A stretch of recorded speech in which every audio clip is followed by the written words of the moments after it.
Chapter 2. Inez, Kentucky was first settled by James Ward in 1810. Initially, Inez was named Armetta Ward's Bottom. This community was made the seat of Martin County in 1873, replacing the earlier court at Warfield. Upon the occasion, J.M. Stepp renamed the area Eden after the biblical garden. Stepp saw the place as beautifully decorated with trees, grass, and fresh, clean air. This is what God's Eden looked like to him. He liked to think he never imagined his Eden would be contaminated by one of the most violent, brutal prisons ever known to man. Had he been able to see in the future, in the presence of Satan himself, he might have named the place humanity's hell. Eden needed a new name. There was already a post office named Eden. The local postmaster was obliged to rename his Eden Inez on June 23, 1874. The name Inez is usually held to have been derived from that of Inez Frank, the daughter of Louisa's postmaster in neighboring Lawrence County.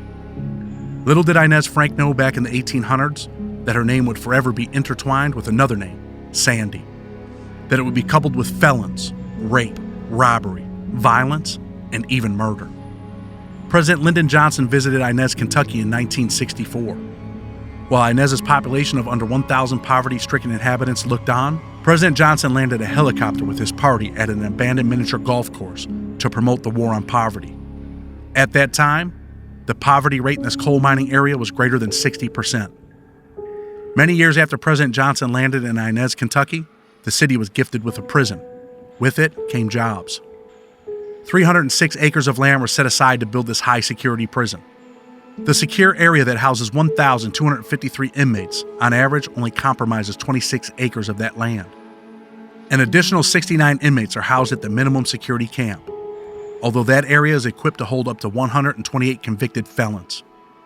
Inmates housed at the camp provide the United States prison with a vital labor force. Big Sandy sprawls over these 306 acres, most of it rocky hillside. The main institution is secured by perimeter fences topped in razor wire, multiple large armed observation and gun towers, roving patrols, and electronic detection systems. Inside is a colony of desperate, and in most cases, lonely souls. Not just the prisoners, staff too. Prison is a two-sided world. It doesn't matter who you are, prisoner or staff, no one can walk through the doors of USP Big Sandy and leave unaffected. No one. Chapter 3. My heart rate increases, but I try to remain calm. I'm projecting Cool Hand Luke himself. The neglected feeling increases, though, with each biting step. I feel like the shackles are designed to bite into your ankles when you move. We are led to the R&D department. A crowd of staff are milling around a long countertop, and we are ushered into a small holding cell that smells like urine. All 29 of us are jammed into a cell that would normally hold no more than 10 men. The buzzing from the overhead fluorescent lights vibrate my eardrums. The walls seem to be caving in on me. Claustrophobic or not, it is not a good feeling being cramped up with 28 other men in a small cinder block bunker. Before long, we are given clipboards, small pencils, and forms to fill out. It seems as if this is the last part of losing my life. Every time I sign my signature to a form, I feel like my John Hancock is another way of me saying goodbye to the real world. The last form gives permission to the staff to open and read all incoming mail. The last part informs me that any mail I send out cannot be sealed by me. It must be read, inspected, then sealed by a correctional officer. The door of the holding cell is unlocked, so the stench has an escape route. "Marks 055, an officer calls out. "Right here. Come with me." I am back in one of the cattle stalls for the routine all-inclusive strip searches that come with leaving or entering a new prison. Once naked, I am ordered to bend over and spread my ass cheeks. Again, I find myself mad enough to pluck a chicken with my teeth. For me, there is nothing more humiliating than being strip searched by another man. The spread'em part only intensifies the humiliation. The anger rises like bile in my throat. Anger is the one thing that I hold on to. Like many prisoners, it feels like the only thing that reminds me that I am still normal. The intake process is long: fingerprinting, photos, medical evaluations, and a new monkey suit to tide us over until we make it to the laundry tomorrow. Elastic waist khaki pants, brown shirt, and orange slip-on shoes are issued to us. Once dressed, we are put back in our holding cell. Finally, the food arrives. I can feel my stomach touching my bag. Brown paper bags containing one cheese sandwich, one bologna sandwich, and a small container of warm milk. I have been eating bologna sandwiches for days now. I harbor some small hope that the food will get better. Someone calls my name and number again. I am led to a small room for a security interview conducted by the captain, lieutenant, and a Special Investigation Services, SIS officer. The captain speaks first. "Take a seat, Marks." "Where you from, son?" the lieutenant belts out. "First time in the feds, I see," the captain says, and then lets out a loud whistle. "This cracker has a boatload of time, 40 fucking years. This cracker has a boatload of time, 40 fucking years." His eyebrows arch up as he looks over at the SIS officer. "What the fuck did you do?" the SIS officer asks with a surprised expression on his face. "Crack cocaine case," is my only response.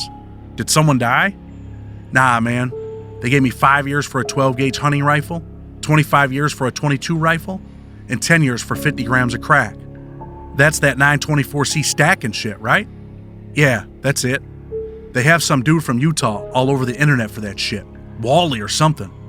"Weldon Angelos," I ask. "Yeah, man, that's him. I read his story. They might change that shit. Then what would you have?" 15 years. "What happened on that bus?" asked the captain. "Nothing." "Well, they told us you had a smart mouth. You're starting over here. Don't worry about it." "All right, I appreciate that." "Well, you might not. But anyway, did you rat on anyone?" "Nah, man. Never assisted law enforcement in any way? Raped kids?" "Fuck no, man. What kind of question is that?" "Mandatory question, son. Now let's not get that mouth going. New start, all right?" the heavy-set lieutenant says as he coughs into his hand. "Well, you should make it here, at least for a little while," the captain chimes in with a small snicker. He clears his throat. "Well, conduct yourself like a man in here, like a convict." "Am I done here?" "Possibly." As I begin to rise, the captain tells me to sit back down. "Look, I don't know what you really did to get a 40-year sentence, but you seem semi-intelligent. This is a serious place. Do you understand that?" "Actually, I do." "Well, you don't come across like a typical convict. Do yourself a favor. Don't get no tattoos on your face, and get a knife because you're going to need one. That is the best advice I can give you." "Thanks," I say, fully understanding that the meeting is over, but for some reason, I cannot bring myself to my feet. All three men are staring at me. I wonder what they are really thinking. Have they seen other men this nervous? A nervousness that grips one's soul so deep that the body's mechanisms will not respond to the signals from the brain? I shake it off. "Do you have anything else for me?" "No, send the next guy in." My legs finally find themselves. I grip the hard white, plastic chair arms. Rising to my feet, I find just enough courage to move forward. Forward to that destiny that no man should have to endure. My hand grabs for the door, and as it swings open, I hear the three men behind me chuckle. Likely, they have played this part over and over for many years before me, with similar men. 28 men are still bottled up in the holding cell. As I make my way back there, my heart races with fear and a sick sense of excitement. Thoughts are swirling through my mind like an Oklahoma tornado. Is this the feds? The federal government? Did this guy just tell me to get a knife? For a minute, I think I must have heard him wrong, that my mind is playing tricks on me, like that Ghetto Boys song. I replay the conversation over and over in my head, hoping I am wrong. The sad truth is, I have to get a knife because that's exactly what the captain said. My mind is not playing tricks on me, and it breaks another piece of my being inside. I cannot imagine what it would be like to be stabbed. The thought overwhelms me with fear. I guess it's a matter of stab or be stabbed. All the stories I heard about Big Sandy are slowly beginning to manifest themselves. Why are they stabbing each other? How are they getting knives? I know in an instant that I don't want to be here for 1 minute without one. As the captain suggested, that's my first priority. I would rather be caught with a prison shank than without one by some deranged felon bent on killing me for no apparent reason. The art of prison knife making is priority number 1 on my agenda list. Prior to walking through the doors of doom, I would never have imagined a federal corrections officer, let alone a captain in a high position of authority, instructing me to get a knife. My insides shake with anxiety from my stomach to my brain. How I ever put myself in this position, I will never truly understand. Prison will not be easy. Every day of my life behind these concrete walls will turn into a struggle just to survive. When I woke up in Youngstown, Ohio, and looked into that mirror of despair, I told myself I was going to be all right no matter what happened. I no longer know if that is the truth. My moment of solitude is interrupted when I hear a voice close to me say, "What did they say, bro?" A bald-headed white guy covered in tattoos is talking to me. "Nothing much. They said I was cool for the yard. told me to get a knife, then sent me back in here. The white guy smiles, extending his hand. They call me Shamrock, bro. This shit is real over here. It's party time in Kentucky, bro. I smile back sarcastically while I examine Shamrock, quickly assessing that he is a babbling idiot. I wish he would find someone else to talk to. I take issue with him calling me bro. I'm not his bro or brother. The thought of pulverizing him here now flirts with my conscience. It's been on my mind from the first hour of the bus ride. For a brief moment, I fantasize about what his head would look like if my hand crashed into his jaw, just to quiet him for the rest of the day. I stare at the tattoo across his neck. Shamrock. It paints a clear target. If struck, it would fold all 150 pounds of him.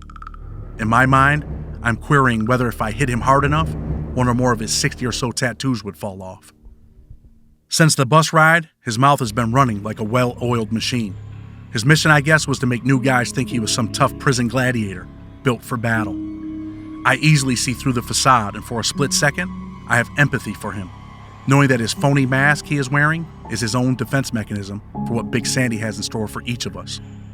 Shamrock is called out for his security interview, giving us a break from his counterfeit prison war stories. Within minutes, he is back, to our collective disappointment. I was secretly hoping he would vanish or be gone for at least 20 minutes. Damn, he shouts. The assholes are locking me up. He says it so everyone can hear him. How come? I ask, curious.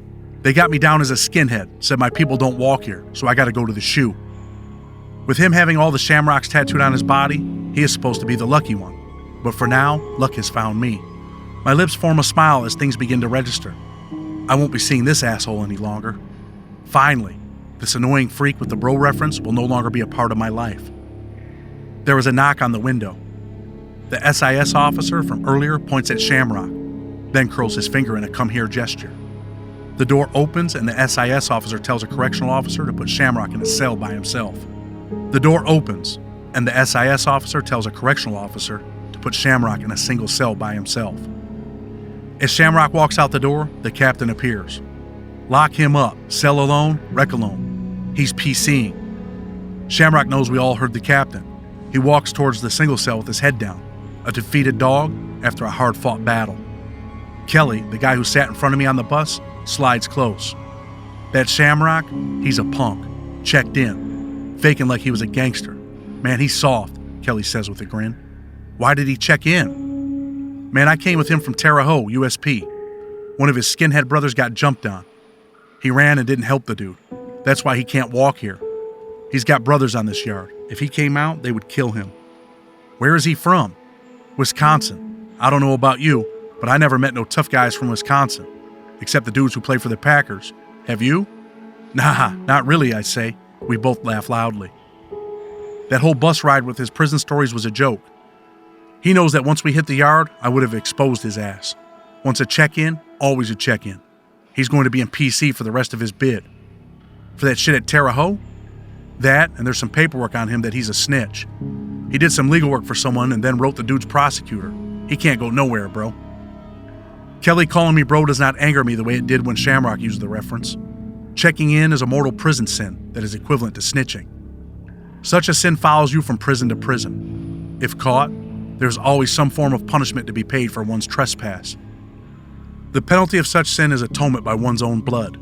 The debt in prison can never be fully paid, but always collected when the opportunity presents itself. Shamrock is truly hit for the rest of his bid. Luck may never find him, no matter how many shamrocks he has tattooed on his skin. Checking in means you tell staff you're not safe. That comes with telling on someone or a group of people. Most times, staff will not let someone check in unless they name someone. Such drastic actions come with severe consequences. Consequences for people like Shamrock that will follow them for years to come. The door swings open, and a booming voice echoes off the walls. All right, men, grab a mattress and a bedroll as you exit the cell. It's time to enter the House of Pain, a uniformed guard yells out. Our names are yelled out along with the housing unit assignment, and we are led out into a long hallway. The ground is hard concrete with a glistening shine. The long hallway is vacant except for us, the new inhabitants of this proclaimed House of Pain. The smell is distinctly clean. Everywhere is spotless. When we bend the corner, there is a larger metal detector and sliding jail bars that open and close both manually and electronically. by whomever is manning the control booth. An old wall phone dangles upside down by its curly cord, a symbol of Big Sandy's defunct communication system. As we walk on, I hear a screaming noise being emitted from a handheld radio strapped to the lead officer's waist belt. My ears strain to hear.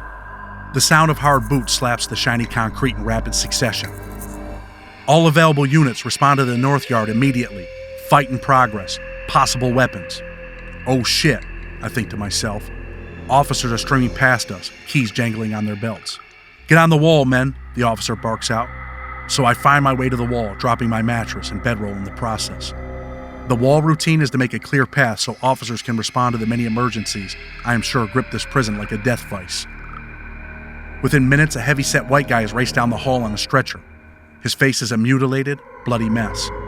I quickly understand that this is the party that Shamrock was talking about earlier. Within hours of my arrival, the party has already started, but it's simply not my kind of party. For a fleeting moment, I think to myself, I should have done what Shamrock did. At least I would be safe. Suppressing this thought comes easy, knowing if I did that, I could never enter the general population here or at any other prison. One thing I can never do is check in. It would make for a rough 40 years.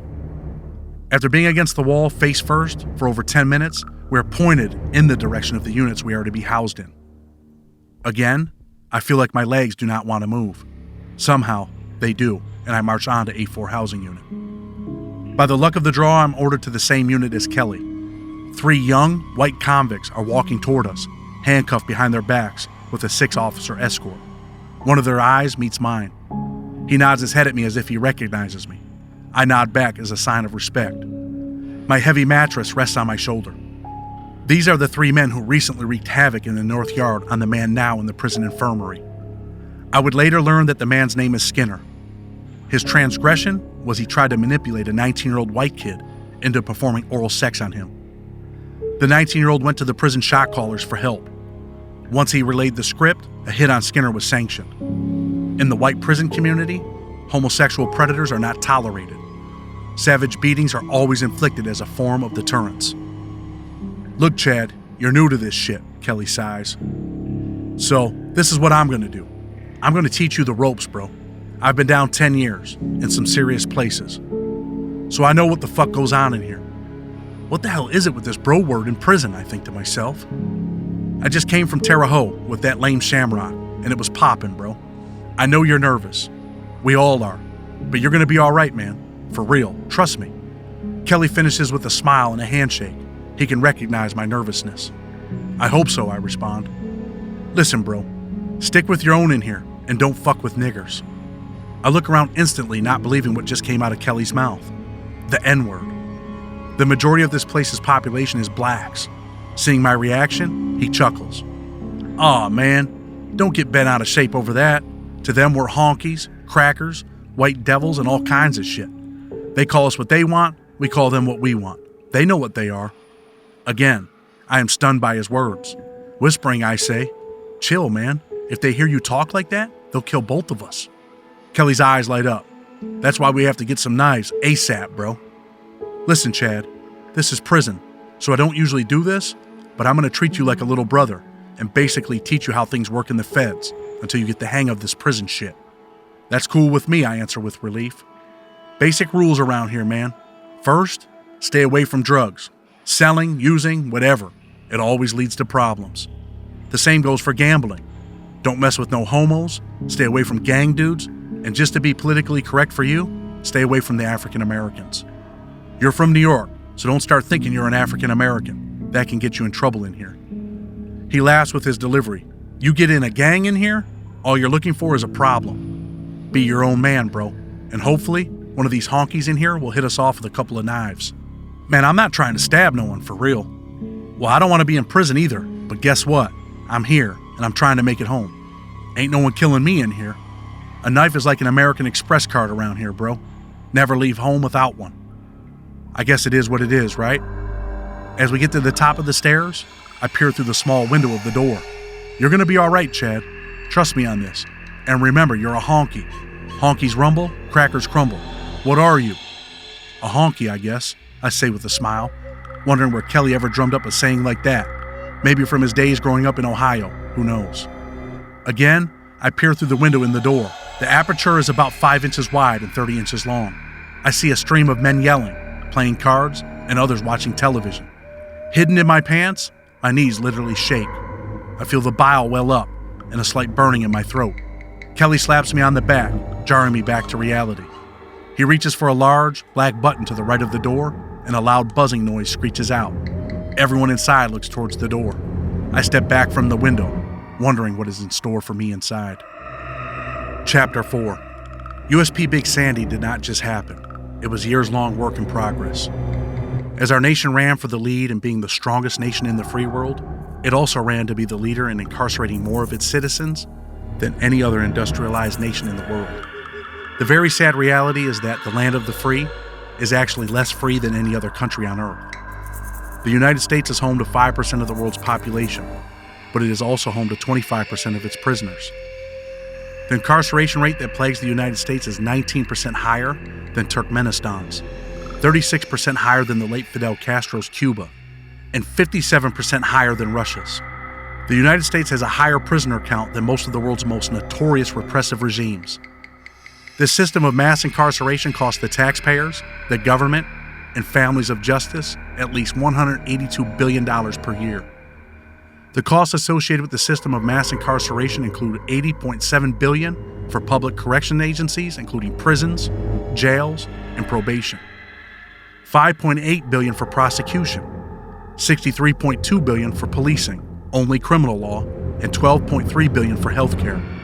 Today, more than 2.2 million people are incarcerated in the United States. Between 1978 and 2009, the prison population in the United States rose by more than 425%. With that rise, prisons like USP Big Sandy began to pop up in poor rural areas. With new prisons came much-needed jobs for mostly poor white people, at the expense and anguish of poor Black and Hispanic communities. Today, 1 out of every 10 African Americans is in prison. Every American state has its prisons, as do most countries. Most people simply accept imprisonment or incarceration as the normal penalty for those who commit more serious crimes. In today's world, we tend to associate prison with hard discipline or punishment. It was not always that way. At their beginning, prisons were promoted as strongholds of the Enlightenment. These prisons were looked upon not only as a means to rehabilitate the criminally wicked, but to ultimately cleanse society of crime altogether. It was believed that the cleansing process, imprisonment, would make orderly society safe for democracy. Initially, these prisons were called penitentiaries, as Big Sandy is today. This was because they promised to induce holy penitence in their prisoners. That promise is far from the truth within penitentiaries across the United States nowadays. The rise of the penitentiary is tied with the rise of American democracy. Prisons are not new. They are in fact as old as civilization itself.